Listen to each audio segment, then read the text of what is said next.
আমার বোনের ছেলে যখন শহরে পড়তে আসে তখন আমি তাকে আমার বাড়িতে থাকতে দেই, কারণ আমি বাসায় একাই থাকতাম।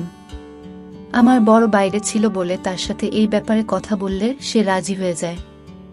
আমার বোনের ছেলে আমার অনেক খেয়াল রাখত, বাজার থেকে কোনো কিছু আনার প্রয়োজন হলে সে এনে দিত। একদিন হঠাৎ আমি অসুস্থ হয়ে পড়ি। তখন আমার বোনের ছেলে বলে, এখন তুমি শুধু আরাম করবে। রাতে সে আমাকে দুধ খাওয়ানোর পর ওষুধ খাইয়ে চলে যেত। সকালবেলা ঘুম থেকে উঠলে আমি অনেক শান্তি পেতাম। একদিন আমার পেটে অনেক ব্যথা হতে শুরু করে। ডাক্তারের কাছে গেলে ডাক্তার বলে আমি গর্ভবতী। এই কথা শুনে আমার তো প্রাণ বেরিয়ে যাওয়ার মতো অবস্থা হলো। বন্ধুরা, গল্পটি শুরু করার আগে আপনি যদি আমার এই ছোট চ্যানেলটির নতুন দর্শক হয়ে থাকেন তাহলে চ্যানেলটি সাবস্ক্রাইব করে আমাদের সাথে থাকবেন। ডাক্তার যখন আমাকে বলে আমি গর্ভবতী তখন আমার মাথায় আকাশ ভেঙে পড়ে। আমি আশ্চর্য হয়ে ডাক্তারের মুখের দিকে তাকিয়ে থাকি। তিনি আমাকে এমন একটা কথা বলেছিলেন, সেটা শোনার পর আমার চিন্তাভাবনা করার ক্ষমতা হারিয়ে গেছিল। আমার মনে হচ্ছিল আমার উপর পাহাড় ভেঙে পড়েছে, এটা কি করে সম্ভব? আমি এটা মেনে নিতে পারছিলাম না। আমি ডাক্তারকে বলি, নিশ্চয়ই আপনার কোথাও ভুল হচ্ছে, আমার শুধু পেটে ব্যথা করত। সে আমাকে দেখে হাসতে থাকে। সে আমাকে রিপোর্ট দেখায়, আমাকে বলে, বিগত 3 বছর ধরে তুমি আমার কাছে এই জন্যই তো চিকিৎসা করছো। অবশেষে ভগবান যখন তোমাকে খুশির খবর শুনিয়ে দিল, তখন তো তোমার ভগবানকে ধন্যবাদ দেওয়া উচিত। আমি আমার রিপোর্ট দেখে চমকে যাই। আমি কখনো ভাবতে পারিনি আমার জীবনে কখনো এরকম ভয়ঙ্কর ঘটনা ঘটবে।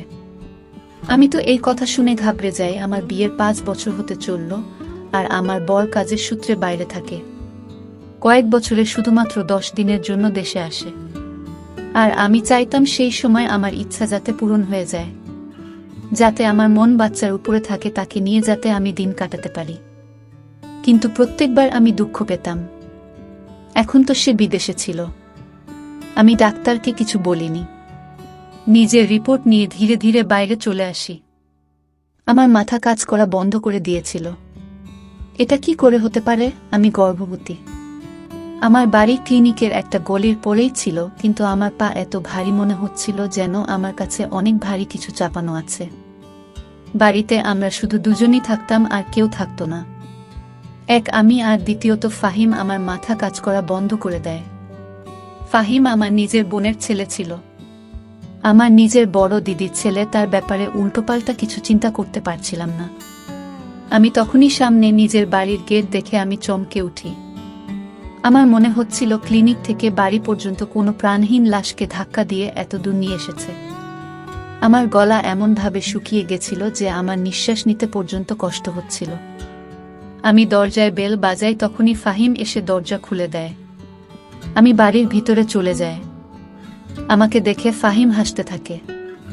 আমি ঘরে যেতেই সে বলে, মাসি, আজ তুমি এত দেরি করে এলে। আমি তোমার জন্য অনেক অপেক্ষা করেছি। তারপর আমি আর খিদে সহ্য করতে না পেরে খেয়ে নিয়েছি। তোমার জন্য খাবার নিয়ে আসি। সে আমার বড় দিদির ছেলে, যে চাকরির সূত্রে শহরে চলে এসেছিল, আর বিগত কিছু মাস ধরে সে আমার সাথে থাকছে। আমার স্বামীরও এ ব্যাপারে কোনো আপত্তি ছিল না। ফাহিমের ব্যাপারে সে সবকিছু জানত। তাছাড়া সে অনেক খুশি ছিল। সে আমায় খুব একটা চিন্তা করত না, ফাহিম ছিল বলে। ফাহিম বলল, মাসি, তোমার কি হয়েছে? ফাহিমের কথা শুনে আমি চমকে যাই। আমি বললাম, কিছু না, আমার খিদে নেই, মাথায় ব্যথা করছে, আমি নিজের ঘরে যাচ্ছি। এই কথা বলে আমি ঘরে চলে গেলাম। আমি রিপোর্ট টেবিলে রেখে নিজের নিষ্প্রাণ শরীর নিয়ে বসে থাকি। আমার চিন্তাশক্তি শেষ হয়ে গেছিল। ফাহিম আমার নিজের বন্ধু ছিল, আমার দিদির ছেলে। আমি তার ব্যাপারে এমন কিছু ভাবতে পারছিলাম না। আমি ভাই বোনদের মধ্যে সব থেকে ছোট ছিলাম, আর দিদি সব থেকে বড়। দিদির যখন বিয়ে হয় আমার বয়স তখন 9 বছর ছিল, আর যখন ফাহিমের জন্ম হয় তখন আমার বয়স ছিল 11 বছর। আমার বড় দিদির বাড়িতে অনেক নিয়ম ছিল, তাদের করা হুকুম ছিল। তাহলে সব হুকুম ফাহিম মেনে চলত। তাকে সবাই পছন্দ করত। কিন্তু আমার কাছে যে রিপোর্ট ছিল তাতে আমার সন্দেহ ফাহিমের উপরে হচ্ছিল। আমি আর ফাহিম ছাড়া বাড়িতে আর কোনো তৃতীয় ব্যক্তি থাকতো না যার উপর আমার সন্দেহ হবে। আমি মাথায় হাত দিয়ে চুপ করে বসেছিলাম। আমার মনে পড়ে কিছুদিন ধরে ফাহিম আমায় দুধের সাথে ওষুধ খেতে দিত, যেটা খেয়ে আমি গভীর ঘুমে আচ্ছন্ন হয়ে যেতাম। সকালে যখন আমি উঠতাম তখন অনেক আরাম লাগত। সে কি তাহলে আমাকে ঘুমের ওষুধ খাওয়াতো আর আমার ঘুমিয়ে পড়ার পর কিছু করত। ফোঁটা ফোঁটা জল আমার চোখ থেকে পড়তে থাকে। আমার একরকম অস্বস্তি হতে শুরু করে। সত্যিকারের সম্পর্কে কি মানুষ এমন করতে পারে? নিজস্ব শারীরিক চাহিদা মেটানোর জন্য মানুষ এমন করতে পারে? আমি তার মাসি ছিলাম, তার নিজের মায়ের বোন, মানে তার মায়েরই মতন। সে আমার কাছে ছেলের মতোই ছিল। আমি তার সামনে কোনো পর্দা করতাম না। তার মাথা যদি আমার ব্যাপারে এরকম ভাবেও, তবে তার মন কি করে এই পাপ, এই অন্যায় করতে সম্মতি দিল? আমি অনেক কাঁদছিলাম। আমি যে কি ভয়ঙ্কর যন্ত্রণা সহ্য করেছি তা হয়তো কেউ বুঝতেও পারবে না। আমার মনে পড়ে গেল ছোটবেলায় আমি যখন দিদির কাছে থাকতাম, তখন সে আমার কোলে বসে পড়ত। সে আমাকে মাসি না বলে মাতামাতি বলতো। আমি সবার ছোট ছিলাম আর সে দিদির প্রথম সন্তান ছিল। সেই জন্য আমার বাড়িতে সব থেকে বেশি সময় সে আমার সাথে কাটাতো। যখন আমার বিয়ে ঠিক হয় তখন সে নতুন নতুন কলেজে ভর্তি হয়েছে। সে আমাকে সোহানের নাম নিয়ে অনেক রাতও সে বলতো, তুমি এত সুন্দরী, মনমোহিনী। আর সে লম্বা চওড়া ছেলে, তার উপরে রাগী মেজাজের। মাসি, সোহান আঙ্কেলকে তোমার সাথে একদম মানাবে না। তোমার সাথে তো আমার মতো কোনো স্মার্ট ছেলেকে ভালো লাগবে। সে সবসময় সোহানের ব্যাপারে এরকম বলতো। হ্যাঁ সত্যি, আর কি করত? আমি তার দিকে অনেক রেগে রেগে তাকাতাম। আমার আর তার মধ্যে আন্ডারস্ট্যান্ডিংও অনেক ভালো ছিল। যখন সে আসতো রাতে অনেক কথা বলতো, হাসতো, মজা করত। সে এখন আমায় বলে, সোহান আঙ্কেল মনে হয় বিদেশে কোনো মেম সাহেবকে বিয়ে করে নিয়েছে, সেজন্যই তো ফিরতে চায় না। আমি তার দিকে রেগে রেগে তাকাতাম আর হাসতাম। তাকে দেখে কখনো এমন মনে হতো না যে সে আমার সাথে এমন নোংরা কাজ করতে পারে। আমি এই সবই চিন্তা করছিলাম। তখনই ফাহিম দরজায় ঠক ঠক শব্দ করে ঘরের ভিতরে এলো। তখনও তার হাতে দুধের গ্লাস, ওষুধও ছিল। সে খুব স্বাভাবিকভাবেই আমার সামনে বসল, কিন্তু সে বিছানায় বসতেই আমি ভয়ে পিছনে সরে যাই। যে সব কথা আমি ডাক্তারের থেকে শুনে এসেছিলাম, তাতে আমার জায়গায় যে কেউ থাকুক না কেন সে ভয় পেয়ে যেত। আমি একা সে সময় ফাহিমের সাথে বাড়িতে ছিলাম। সে আমাকে এভাবে ভয় পেতে দেখে অবাক হয়ে যায়। কি ব্যাপার মাসি, তুমি এত ভয় পেয়ে আছো কেন? সবকিছু ঠিক আছে তো? নাও, দুধ খাও আর আরাম করো। ফাহিম আমার দিকে গ্লাসটা এগিয়ে দেয়। আমি তার কাছ থেকে গ্লাস নিয়ে পাশে রেখে দিই। তাকে বলি, যাও এখান থেকে, আমার ঘুম পাচ্ছে। কারণ আমি জানতাম সে এখন আমার পাশে বসে তার অফিসের গল্প বলবে। যতক্ষণ না আমি গভীর ঘুমে ঘুমিয়ে পড়ি সেখান থেকে উঠবে না। আমার এরকম কথা শুনে সে ঘাবড়ে যায় আর একটু অবাক হয়ে যায়। কি ব্যাপার মাসি, তোমার শরীর ঠিক আছে তো? হয়তো আমায় এভাবে কথা বলতে শুনে সে চিন্তিত হয়ে গেছে। আমার তার উপর আরও রাগ হতে থাকে। কিরকম ভাবে সে আমার সামনে নাটক করছিল, যেন সে অনেক বোকা, বেচারা, কিছু জানে না আর ভীষণ ভালো মানুষ। প্রথমে তো আমার মনে হচ্ছিল যেন তার গায়ের জোরে একটা চড় মারি, তারপর রিপোর্টটা তার সামনে ছুঁড়ে মারি আর বলি, দেখো তোমার সততার প্রমাণ। আর তারপর তাকে বাড়ি থেকে বের করে দেই। আমি তাকে প্রমাণ সমেত ধরতে চাইতাম, না হলে সে অস্বীকার করবে। আমার মাথায় অনেক ব্যথা করছে। আমাকে একদম জাগিও না, আমি ঘুমাতে চাই। আমার এই কথার সামনে সে একদম চুপ হয়ে গেল আর উঠে দরজা পর্যন্ত চলে গেল। বলল, তুমি আরাম করো, আর হ্যাঁ, দুধটুকু নিশ্চয়ই খেয়ে নিও। আমাকে আবার দুধ খাওয়ার কথা বলে সে ঘর থেকে বেরিয়ে চলে গেল। আমি এটা জানতে চাইতাম, দুধে ওষুধ মিশিয়ে তাকে খাইয়ে সে কি এমন নোংরা কাজ আমার সাথে করত। আমি সেই দুধের গ্লাসটা জানলা দিয়ে বাইরে ফেলে দিই। সেই জানলাটা রাস্তার দিকে ছিল। ওষুধটা রেখে দিয়ে ঘরের লাইট বন্ধ করে আমি ঘুমিয়ে পড়ি। এখন আমি সেই সময়ে অপেক্ষা করছিলাম যখন ফাহিম ঘরের ভিতরে ঢুকবে। আধা ঘন্টা কেটে গেছিল, কিন্তু আমার ঘরে কেউ আসেনি। তার আসার অপেক্ষা করতে করতে আমি বিরক্ত হয়ে যাই। আমার ঘুম পেতে থাকে, সেজন্য নিজে গিয়ে দেখে আসি যে সে কি করছে। আমি উঠে ঘরের বাইরে গিয়ে দেখি বারান্দা ফাঁকা ছিল, তার সামনে ঘরটা ফাহিম ছিল। আস্তে করে তার ঘরের দরজা খুলতেই আমার হুঁশ উড়ে যায়। কারণ সে তো। আমি তার ঘরের দরজা ধীরে ধীরে বন্ধ করে দিই আর ধীর পায়ে নিজের ঘরে চলে আসি। আমার মাথায় সেই কথাগুলো ঘুরতে থাকে। যখন দিদি প্রথম ফোন করে সে বলেছিল ফাহিম তো শহরে চাকরি করতে চায়, সেখানে অনেক রকমের ছেলে থাকে। আমার ফাহিম অনেক সহজ সরল, যদি কোনো উল্টোপাল্টা লোকের চক্করে ফেঁসে যায়, যদি নেশা করা শুরু করে, তুমি তো জানো আমরা কিভাবে তাকে মানুষ করেছি, কিভাবে তার দেখাশোনা করেছি। আমার ছেলে অনেক শান্ত, অনেক সৎ, কিন্তু অনেক ছেলেরা এক জায়গায় থাকলে খারাপ কাজ তো হবে। সেই জন্য তুমি যদি তাকে নিজের বাড়িতে রাখো তাহলে আমি শান্তি পাব। সেই সময় আমি ফাহিমের এই ভেবে বাড়িতে থাকতে দেই, কারণ আমি মনে করতাম সে আমার বন্ধু নয়, বরং সে আমার ছেলের মতো। আমার মাথা যন্ত্রণায় ফেটে যাচ্ছিল। আমি দেখেছিলাম আমার দিদির ছেলে সেই সময় নিজের ঘরে বসে সিগারেট খাচ্ছিল। আমার দিকে তার পিঠ ছিল, সেই জন্য সে কিছু জানতে পারেনি। আমি ধীরে তার ঘরের দরজা বন্ধ করে নিজের ঘরে ফিরে এসেছিলাম। আমি ফুল নিশ্চিত ছিলাম যে সে নিশ্চয়ই নেশার সিগারেট খাচ্ছিল। আমি কিছু বুঝতে পারছিলাম না যে কি করব আর কি করা উচিত। আমি কি করে নিজের দিদিকে সেভাবে এই ব্যাপারগুলো বলবো? আমার দিদি একজন হার্টের রোগী ছিল। যদি সে জানতে পারে যে ফাহিম আমার সাথে কি করছে, এটা শোনার সাথে সাথেই হয়তো মারা যাবে। আমি ভেবেছিলাম যে সকাল হলেই আমি ফাহিমকে বলবো সে যেন নিজের থাকার বন্দোবস্ত করে নেয়। আমি তাকে নিজের বাড়িতে আর রাখতে পারবো না। আমি নিজের ঘর বন্ধ করে দিয়ে শুয়ে পড়ি। সকালে আমার দরজা জুড়ে জুড়ে ধাক্কানো হচ্ছিল। আমি উঠে দরজা খুলি তখন দেখি ফাহিম আমার দিকে অনেক রেগে তাকিয়ে আছে। দরজা কেন বন্ধ করেছিলে তুমি? শেষে আমাকে অনেক জোরে জিজ্ঞাসা করে। সে কি যে আমাকে এভাবে জিজ্ঞাসা করবে তার হয়তো সমস্যা হচ্ছিল, এজন্য যে আমি তার রাস্তা বন্ধ করে দিয়েছিলাম। সে যে অন্যায় আমার সাথে করছিল, হয়তো তার চাহিদা পূরণ না হওয়ার কারণে সেইভাবে আমার সাথে কথা বলছিল।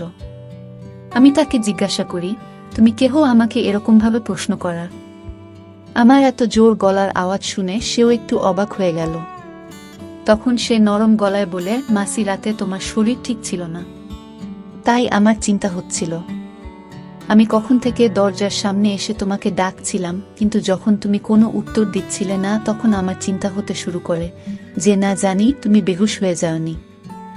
সেই জন্য আমি দরজা খোলার চেষ্টা করি, কিন্তু দরজা বন্ধ ছিল। সেই জন্য আমি চিন্তিত হয়ে যাই। তুমি দয়া করে দরজা লক করো না। তার মিথ্যে নাটক আর আমার জন্য মিথ্যে চিন্তা করা দেখে আমার ভীষণ রাগ হচ্ছিল। আমি কড়াভাবে বলি, তোমাকে আমার জন্য চিন্তা করার কোনো দরকার নেই। এরপর নিজের ঘর থেকে বাইরে চলে যায়। নিজের জন্য জলখাবার বানিয়ে খেয়ে পাশেই এক বান্ধবীর বাড়িতে চলে যায়। আমার পাশের বাড়িতেও আমার বয়সী একজন মেয়ে থাকত, সে বিবাহিত ছিল। যখনই আমার বর দেশের বাইরে যেত তখন সে আমার খেয়াল রাখত। আমার তার বন্ধুত্ব অনেক ভালো ছিল। তার বর আমাকে নিজের বোনের মতো দেখত। যখনই সে বাজারে যেত তখনই আমাকে জিজ্ঞাসা করত, বোন, তোমার জন্য কিছু কিনতে হবে, যদি কিছু আনতে হয় আমাকে বলো। আমি প্রায় তাকে বাজার থেকে জিনিস কিনতে দিতাম। যবে থেকে ফাহিম আসে তখন থেকে ফাহিম এসব কাজ করত। এখন আমার প্রতিবেশী সীমার সাথেই কাজ ছিল যে আমায় বর্জন করতে হবে।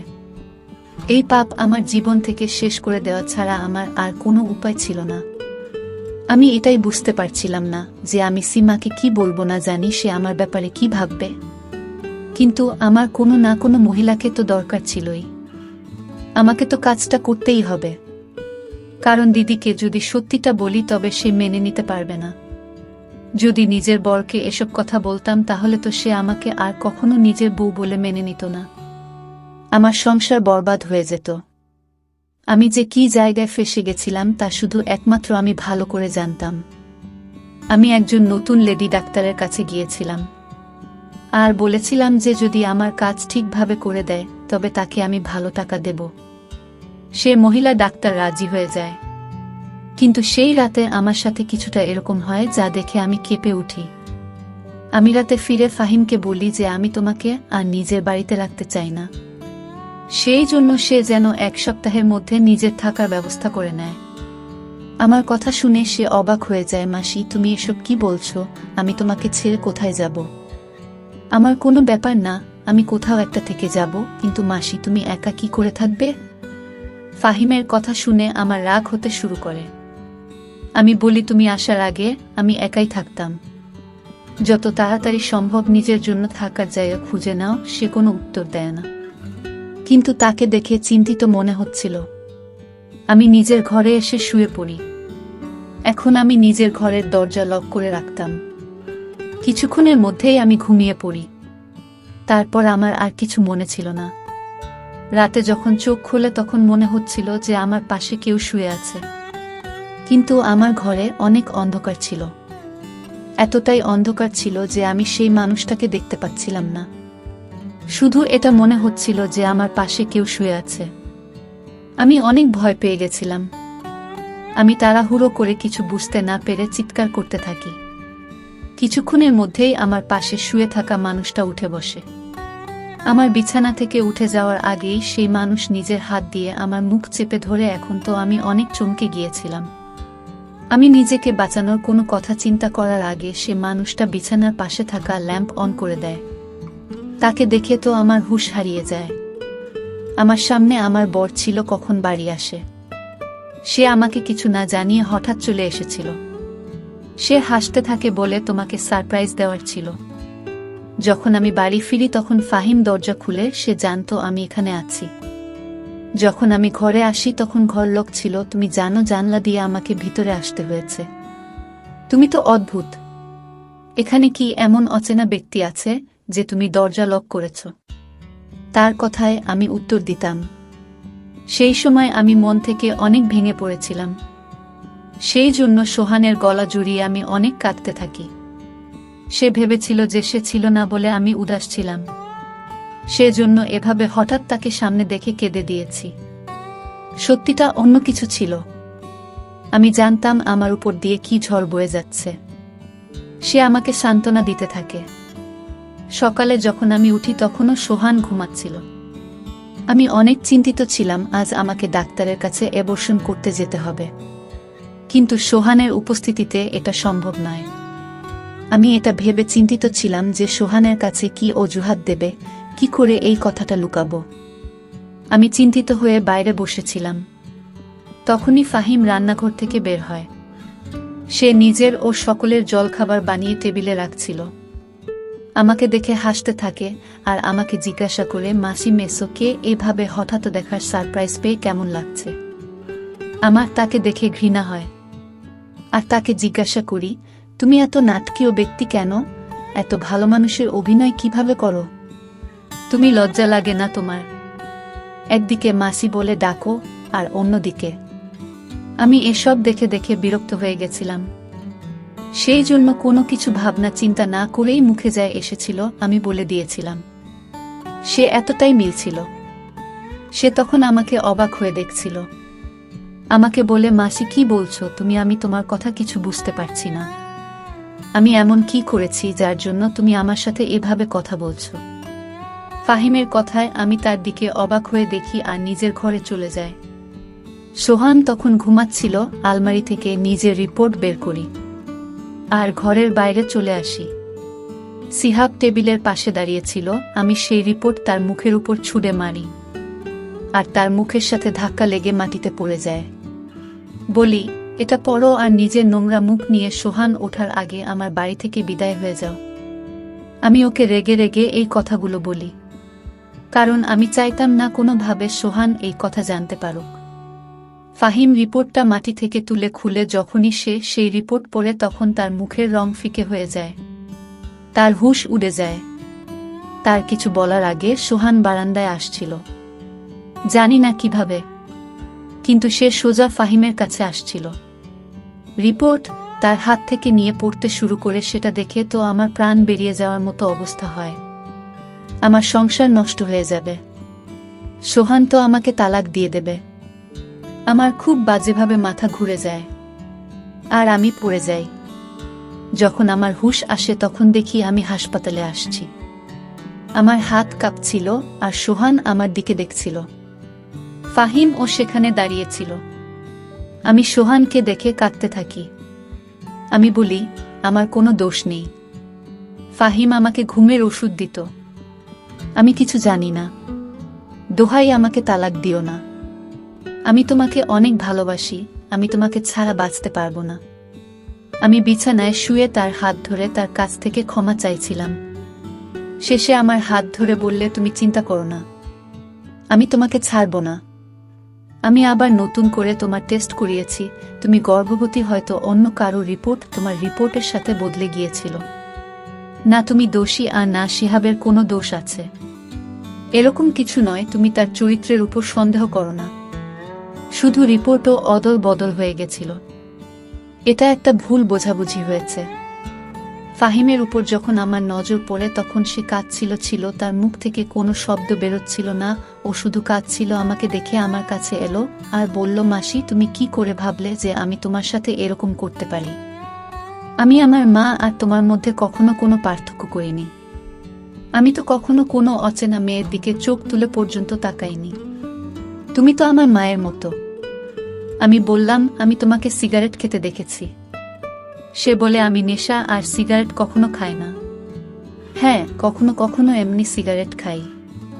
আমি তোমার খেয়াল এই জন্য রাখতাম যে ছোটবেলা থেকে আমি তোমার কোলে পিঠে করে মানুষ হয়েছি, বড় হয়েছি, সেই জন্য। যেভাবে আমি আমার মায়ের খাবার আর ওষুধের খেয়াল রাখতাম সেভাবেই তোমারও খেয়াল রাখতাম। আমি যদি জানতাম আমার জন্য তোমার অসুবিধা হবে তাহলে আমি কখনো ওখানে যেতামই না। সে কেঁদে কেঁদে এই কথাগুলো বলছিল। একটা ভুল রিপোর্ট আমাকে লজ্জায় ফেলে দিয়েছিল। আমি নিজের দিদির ছেলের ব্যাপারে কি না ভেবেছিলাম, কিন্তু আমার মাথায় একবারও এই চিন্তা আসেনি যে রিপোর্ট ভুলও হতে পারে।